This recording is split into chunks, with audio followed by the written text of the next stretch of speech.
For 6 years, Maria Santos had been the security guard at Millbrook Shopping Center with a perfect record. Never late, never a complaint, never a problem with anyone. She was quiet, reliable, invisible. No one suspected that Mari's Bronze Star medal was hidden in a drawer at home, and that this harmless security guard would soon single-handedly neutralize 3 armed robbers. Welcome to the Untold Stories. Before we dive into this incredible tale of hidden military expertise and unexpected heroism, tell me in the comments what city are you watching from today? And if you believe stories like this deserve to be heard, hit that subscribe button. These stories matter. Millbrook Shopping Center sat at the heart of suburban Tennessee, a sprawling complex of department stores, specialty shops, and restaurants that served 3 surrounding communities. On any given Saturday, thousands of people moved through its corridors, browsing, buying, and socializing in the climate-controlled comfort that had defined American retail for decades. Maria Santos had been part of that landscape for 6 years. As familiar and unremarkable as the potted plants or directional signs, at 42, she wore her navy blue security uniform with quiet professionalism, her shoulder-length black hair always neatly pulled back, her badge polished, her radio always at the ready. To most shoppers, Maria was invisible. They might nod politely if she gave directions, or wave absently if she helped them find their car in the parking lot, but few people really saw her. She was just part of the background, another middle-aged woman in a service job, doing her duty quietly and without fanfare. What they didn't see was the way Mari's eyes constantly scanned the environment, noting unusual behavior, tracking potential problems, and assessing threats with the automatic precision of someone trained to protect lives. They didn't notice how she positioned herself near high-traffic areas during busy periods, or how she maintained clear sight lines to all exit points in whatever section of the mall she was patrolling. The other security guards treated Maria with polite indifference. She was competent, they acknowledged, but she lacked the aggressive edge they associated with real security work. When situations required physical intervention, breaking up fights between teenagers, dealing with shoplifters, or confronting disruptive customers, they usually stepped forward while Maria provided backup or called for additional help. She's good with the paperwork, her supervisor had once told a new hire, and the female customers feel comfortable talking to her. But when things get serious, we handle it. The comment had been made in Mari's presence, but she'd simply nodded and continued writing her incident report. What her colleagues didn't know was that Mari's calm demeanor wasn't passivity, it was discipline. 20 years of military training had taught her to observe, assess, and act only when action was necessary. The aggressive posturing that some guards used to establish authority seemed unnecessary and often counterproductive to someone who'd learned that real strength was quiet, controlled, and purposeful. Mari's typical day started at AM when she relieved the overnight security officer. She'd walk a complete circuit of the mall, checking for any issues that might have developed during the night: broken locks, suspicious packages, maintenance problems that could create safety hazards. Her radio crackled regularly with routine communications, reports of lost children, requests for assistance with unruly customers, updates on store openings and closings.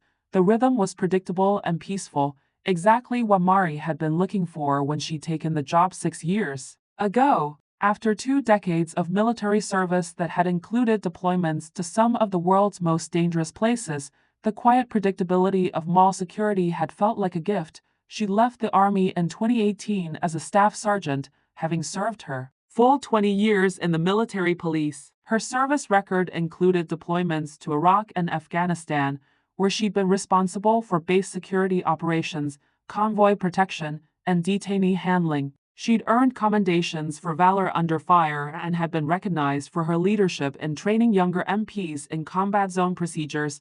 But when Maria returned to civilian life, she'd deliberately chosen a path that would keep her far from the high-stress, life-or-death decision-making that had defined her military career. Mall security offered the opportunity to serve her community in a peaceful environment, using her protective instincts without the constant threat of violence that had marked her years in uniform. The transition hadn't been easy. For months after starting at the mall, Maria would wake up in the middle of the night, listening for sounds that didn't belong, her body automatically responding to threats that existed only in her memory. Crowded spaces made her nervous, and she found herself mentally cataloging exit routes and potential cover positions even during routine patrols. Gradually, though, the peaceful environment had helped her find a new equilibrium. She learned to appreciate the simple satisfaction of helping lost children find their parents, de-escalating minor disputes between customers, and ensuring that people could shop safely without fear. It wasn't the same kind of mission she'd had in the military, but it was still service, still protection, still meaningful work. Mari's colleagues had no idea about her background. During the hiring process, she'd mentioned military service when asked about her experience, but she'd been deliberately vague about details. Military police, mostly stateside assignments, she'd said, which was technically true if you didn't count the combat deployments. The hiring manager had been more interested in her clean record and references than in specifics about her service.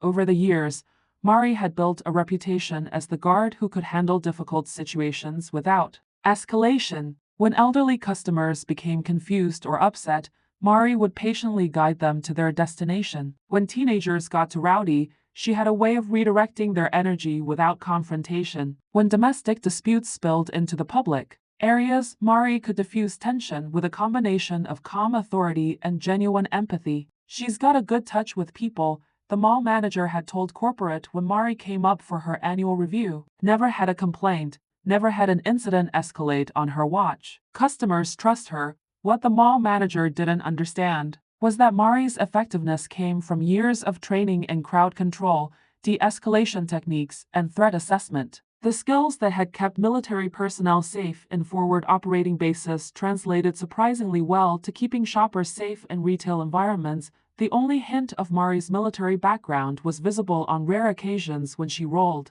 up her sleeves during maintenance work. A small tattoo on her left forearm bore the military police insignia, but it was faded enough that most people who noticed it assumed it was decorative rather than occupational. Mari had been content with her anonymity until the Saturday afternoon when everything changed. It was October 15th, a busy weekend when early holiday shoppers were beginning to crowd the stores. The mall was bustling with families, teenagers, and couples enjoying the comfortable fall weather by shopping indoors.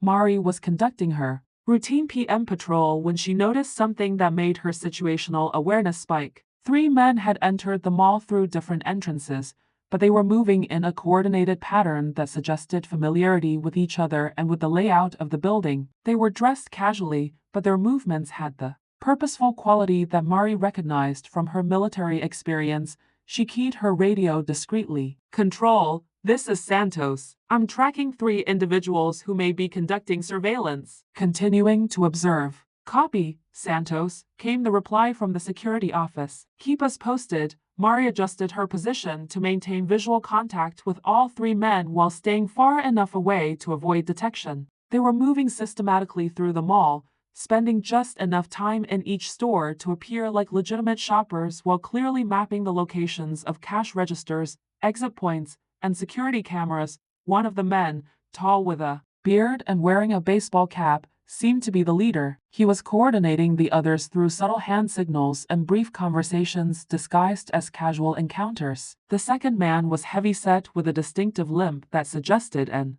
old injury. The third was younger, maybe early 20s, with nervous energy that made him stand out from the typical weekend shoppers. Mari's training kicked in automatically. She began mentally cataloging their positions, noting their clothing and assessing potential weapons based on the way they moved and how their clothes fit. The leader's jacket hung in a way that suggested something heavy in an inside pocket. The heavy-set man's limp caused him to favor his right side, but his left hand kept moving to his waistband. The younger man's backpack was positioned for quick access rather than comfort. After 20 minutes of observation, Mari was certain she was watching a robbery crew conducting final reconnaissance. Their pattern was too systematic, their coordination too precise, and their interest in cash handling areas too focused to be coincidental. She keyed her radio again. "Control, Santos. I need to speak with management immediately. We have a potential security situation developing." The response was dismissive. "Santos, we're busy with a shoplifting incident in the department store. Can this wait?" "Negative, Control. This is time sensitive." There was a pause then. "Stand by." Mari continued tracking the three men while waiting for backup communication. They had completed their circuit of the main level and were now moving toward the upper floor, using the escalators in a pattern that kept them separated but allowed them to maintain visual contact with each other. Her radio crackled again. "Santos, this is Manager Davis. What's your situation?" "Sir, I have 3 subjects conducting systematic reconnaissance of cash handling locations. Based on their coordination and behavior patterns, I assess them as a robbery crew preparing for an operation." Another pause. "Santos, are you certain?" "I don't want to create unnecessary alarm over suspicious shoppers." Mari understood the manager's hesitation. A false alarm could create panic, disrupt business, and potentially expose the mall to liability if innocent customers were wrongly accused. But her military experience had taught her to trust her instincts when it came to threat assessment. "Sir, I recommend immediate contact with local police and activation of our emergency protocols. These individuals are not shoppers, all right." "Santos, I'll call it in. Continue monitoring but maintain distance. Do not engage." Mari acknowledged the instruction while mentally noting that the warning about engagement was probably unnecessary. In her current capacity, she had no authority to detain anyone, and her equipment consisted of a radio, a flashlight, and a can of pepper spray. If these men were planning what she suspected, she was significantly outgunned and would need to rely on police response. But as she continued her surveillance, Mari noticed something that changed the tactical picture. The 3 men were no longer just conducting reconnaissance, they were moving into position. The leader had taken a spot near the main entrance that would allow him to control access and egress. The heavy-set man was positioning himself near the central court area where he could oversee multiple stores simultaneously. The younger man was moving toward the upper level where the jewelry stores were located. Mari keyed her radio urgently. "Control, subjects are moving into operational positions." "This is happening now." The response came immediately. "Police are en route, ETA 8 minutes. Maintain observation and report 8 minutes." Mari calculated quickly if these men were professionals, they could complete a coordinated robbery of multiple stores and be gone in 5 minutes or less. Police response time wouldn't be fast enough to prevent the crime, only to investigate it afterward. That's when Mari faced a decision that would define everything that followed. She could continue observing from a safe distance, documenting events for the police report and insurance claims that would follow. It was the safe choice, the reasonable choice, the choice that any security guard manual would recommend. Or she could draw on 20 years of training that had taught her that sometimes protection requires action, even when the odds aren't favorable. And the risks are significant. Mari made her choice. She keyed her radio one final time. "Control, I'm moving to intercept. Alert all stores to initiate lockdown procedures immediately." "Santos, negative. You are not authorized to engage. Maintain distance until police arrive." But Mari was already moving, her hand unconsciously touching the small of her back where she'd once carried a sidearm, her mind automatically shifting into the tactical mindset that had kept her alive through multiple combat deployments.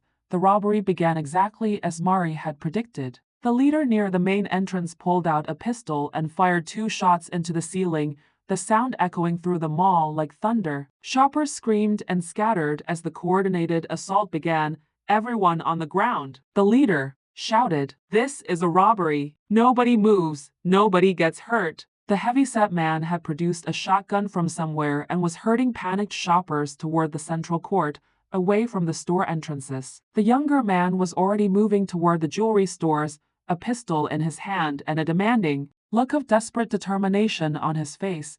Mari was 50 yards away when the shooting started, close enough to see the terror on shoppers' faces but far enough from the main action to avoid immediate detection. Her military training had taught her that the first rule of engagement was to avoid being killed in the initial moments of contact. She needed to assess the full tactical situation before acting.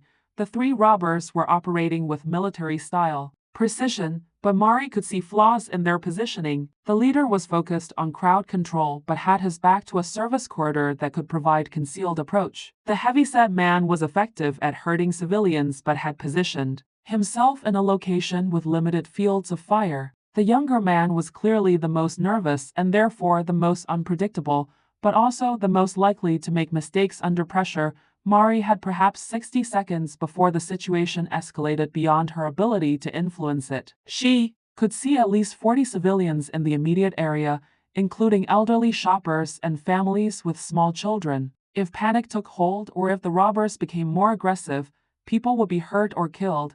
Drawing on muscle memory that had been honed through countless hours of training and real-world experience, Mari began moving toward the leader's position using the service corridor she'd identified. Her approach was silent, systematic, and purposeful, exactly the way she'd been taught to move through hostile territory when lives depended on remaining undetected. As she moved, Mari's mind was calculating distances, angles of approach, and timing. She had no weapon except her training, but 20 years of military police experience had taught her that sometimes training was enough.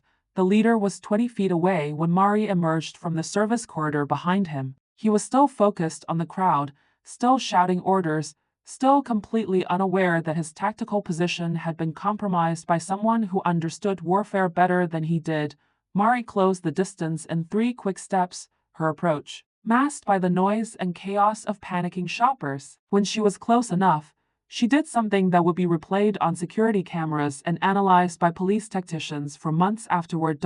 In one fluid motion, Mari grabbed the gunman's weapon hand with her left hand while driving her right elbow into the nerve cluster at the base of his neck. The technique was designed to temporarily disrupt neurological function while maintaining control of the weapon, a non-lethal takedown method that military police used when apprehending suspects in crowded areas. The leader's pistol discharged harmlessly into the floor as his nervous system temporarily shut down. Mari secured the weapon and used his momentary incapacitation to position him between herself and the other two robbers, turning him into an unwilling human shield while she assessed her next moves. "Drop your weapons," Mari shouted, her voice carrying the command authority that had been drilled into her through years of military training. "Security, everyone stay down." The heavy-set man turned toward the commotion, his shotgun swinging toward Mari's position. But he hesitated when he saw that she was using his partner as cover, uncertain whether he could take a shot without hitting his accomplice.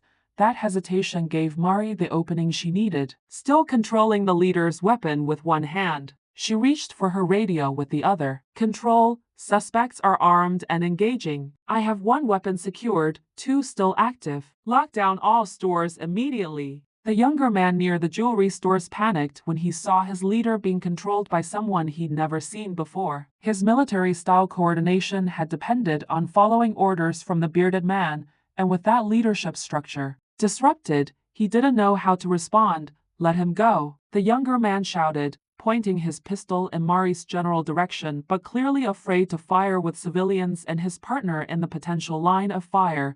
Mari could see that the young robber was increasingly agitated, his weapon shaking in his hands as stress overwhelmed his training. He was the most dangerous element in the situation now, unpredictable, scared, and armed. Using techniques she'd learned for hostage negotiation and military police training, Mari kept her voice calm and authoritative. "You need to put down your weapon and surrender. Police are already en route. You can end this safely." But the younger man was beyond rational conversation. Mari could see in his eyes the look of someone who felt trapped and was considering desperate action. She had perhaps 10 seconds before he did something that would endanger everyone in the mall.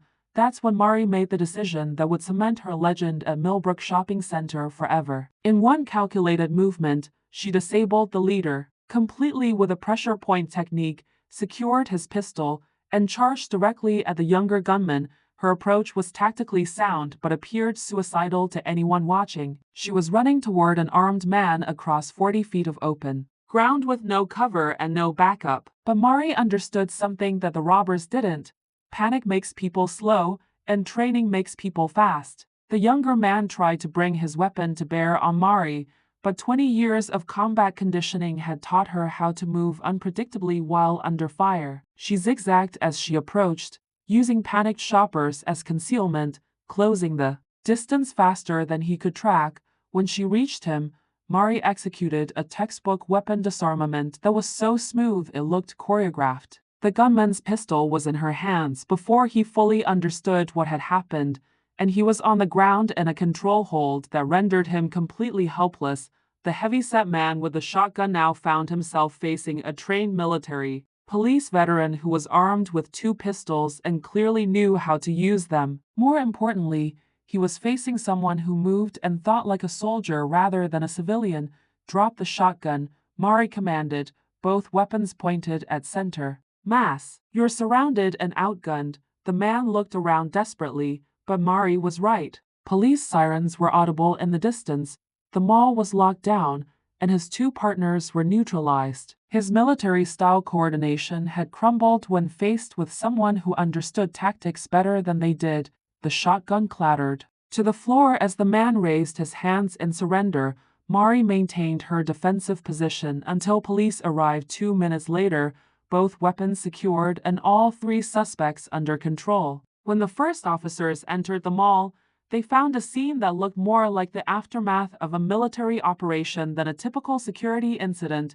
"Ma'am," the lead officer said, surveying the situation with obvious amazement, "I'm going to need a detailed report on what happened here." Mari set the recovered weapons down carefully and pulled out her security badge. Staff Sergeant Maria Santos, retired military police. These 3 subjects attempted coordinated robbery of multiple stores. "All weapons are secured, no civilians injured." The police officer looked at the 3 suspects, all of whom were secured with restraint techniques that were clearly military in origin, then back at Mari in her mall security uniform. "Staff Sergeant," he said with new respect, "I think we need to talk." Over the following hours, as police processed the scene and interviewed witnesses, the full scope of what had happened became clear. The 3 robbers had been planning to hit multiple high-value stores simultaneously, taking advantage of the busy Saturday crowd to create confusion and delay police response.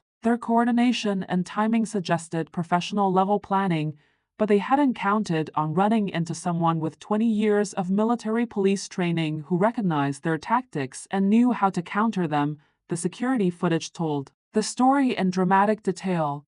Mari's tactical movement through the service corridor, her precise takedown of the leader, her bold charge across open ground, and her professional disarmament of multiple suspects. It was a textbook demonstration of military police tactics adapted to civilian law enforcement.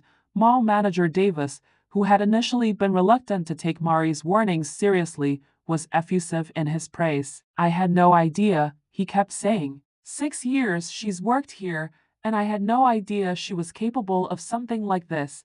But it was the reaction of Mari's fellow security guards that meant the most to her. The same colleagues who had dismissed her as good with paperwork now looked at her with a mixture of awe and embarrassment. "Why didn't you ever tell us?" asked Jim Rodriguez, the guard who had made the comment about letting others handle serious situations. Mari considered the question seriously. "It never came up," she said simply, "and I wasn't looking to relive that life. I came here for peace and quiet." "Well," Rodriguez said with a rueful laugh, "I guess peace and quiet found you anyway." The aftermath of the incident transformed Mari's role at the mall permanently. Corporate security offered her a promotion to head of mall security, with a significant salary increase and expanded responsibilities. Local police asked her to consult on active shooter training for mall employees. The media wanted interviews about her background and her actions. Mari declined most of the attention, accepting only the promotion and the opportunity to help train other security personnel in threat assessment and emergency response. She had no interest in becoming a public figure or in revisiting her military experiences for entertainment value. "I did my job," she told the reporter who managed to reach her for comment. "That's what training is for, using it when it matters." But privately, Mari had to acknowledge that the incident had awakened something in her that she thought was permanently retired. The rush of tactical thinking, the satisfaction of successful mission completion, the knowledge that her actions had protected innocent people, it all reminded her why she'd chosen military service in the first place. 3 months later, when a new security guard was hired to work under Mari's supervision, she made sure to brief him thoroughly on threat assessment, tactical positioning, and the importance of taking every potential security concern seriously. "Most days," she told him, "nothing happens. But the day something does happen, you need to be ready to act on what you've observed and trained for." The new guard, a young man fresh out of the police academy, listened respectfully to everything Mari said. Unlike her previous colleagues, he understood from day one that he was working for someone with extraordinary qualifications and experience. "Ma'am," he asked during his first week, "do you miss the military?" Mari thought about the question as she conducted her evening patrol through the now peaceful mall corridors. 6 months ago, she would have said no without hesitation. The quiet civilian life she'd built had been exactly what she'd wanted after 20 years of high-stress military service, but the incident had reminded her that service takes many forms, and that the skills she'd learned in uniform could still be used to protect people even in civilian life. She'd found a way to honor her military training while building the peaceful life she'd wanted. "I miss the mission," she said finally, "but I've learned that the mission doesn't always require a uniform." Staff Sergeant Maria Santos, United States Army Military Police, retired. Millbrook Shopping Center Chief of Security, silent guardian, quiet professional. A woman who'd learned that sometimes the most important battles are fought not on distant battlefields, but in the places where ordinary people go about their daily lives, trusting that someone with extraordinary training is watching over them.